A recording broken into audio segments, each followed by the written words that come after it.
the collector of tears. The silence in a cemetery after sundown was a language Finn understood.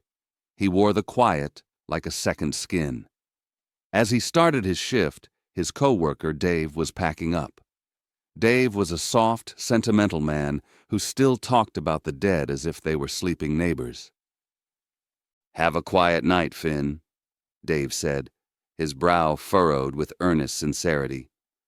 "Remember, these folks have families." Standing by the gate was Dave's daughter, Maya, a quiet teenager who had come to walk her father home. She watched Finn with a strange intensity, her stare unsettling. Finn just grunted, dismissing them both. He preferred the company of the dead. They were quieter and frequently more generous. After they left, he listened to the sad, rustling speech of the old oaks. It was the perfect stillness for his real work, the work that paid better. The Calloway girl's grave was an easy score. At the funeral earlier, he'd seen Maya again, standing with the family. She had given him that same look, one that felt less like grief and more like judgment. It had annoyed him. Now, with the mourners gone, he opened the cheap pine casket. Inside, the girl looked like a broken doll. Finn's gaze went straight to her hands, folded over a small silver locket. With practiced indifference, he plucked it free, the delicate chain cool against his grimy fingertips, and slipped it into his pocket. His apartment was a sour third-floor box that smelled of stale beer and microwaved regret. It was here, in the flickering blue light of his monitor, that he enjoyed the spoils of his trade. He booted the machine, the gritty whir of its cheap fan cutting the silence.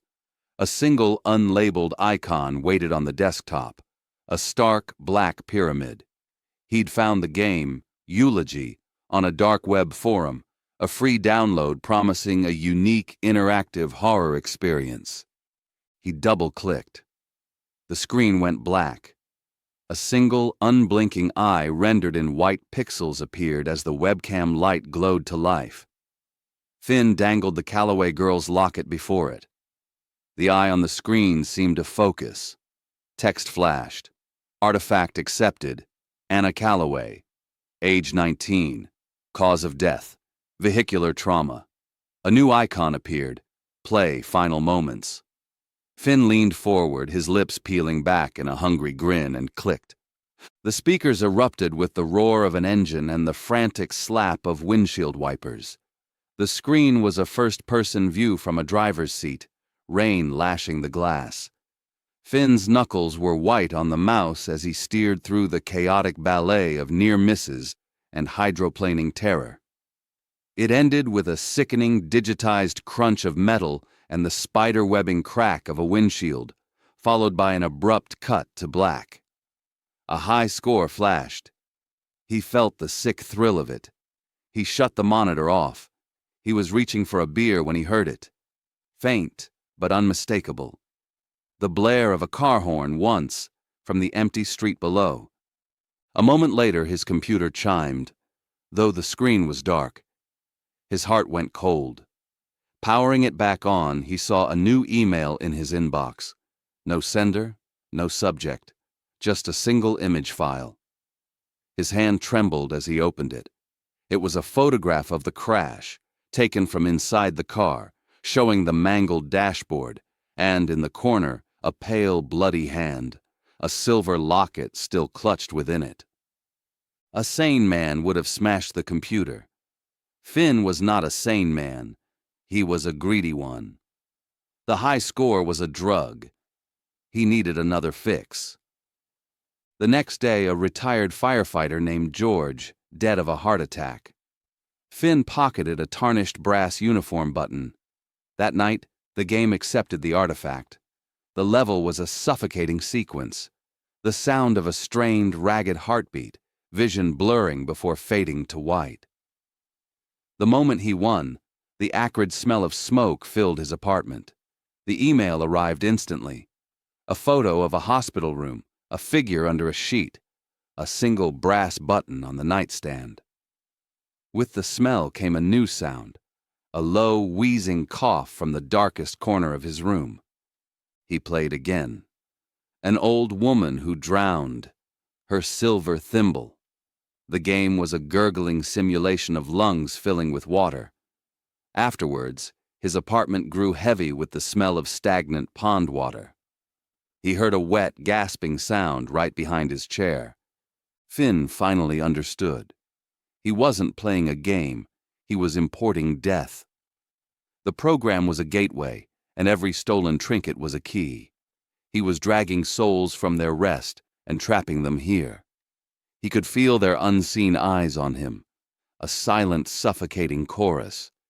His home had become a crowded, spectral cell, and he was the warden.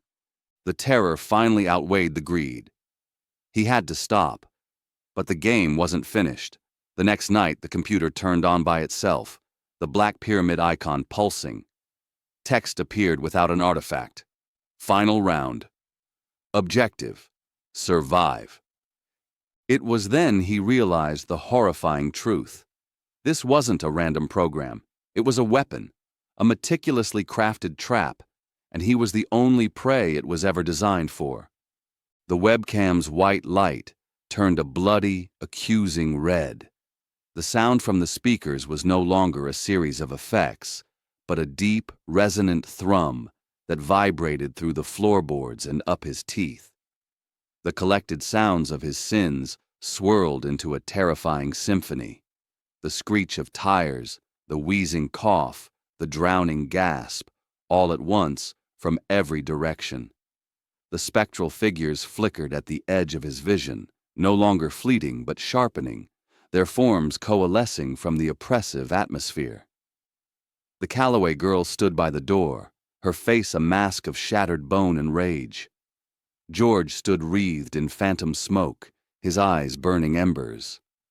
The drowned woman seeped from a dark corner, water pooling at her feet. They didn't touch him. They just watched, their collective sorrow and anger, a physical pressure that squeezed the air from his lungs. He screamed, a raw, ragged sound, and scrambled for the door, blind with a terror that scoured all thought from his mind. He threw the door open and lunged into the dim hallway, running from the prison he had built. He didn't see the worn patch on the hallway carpet.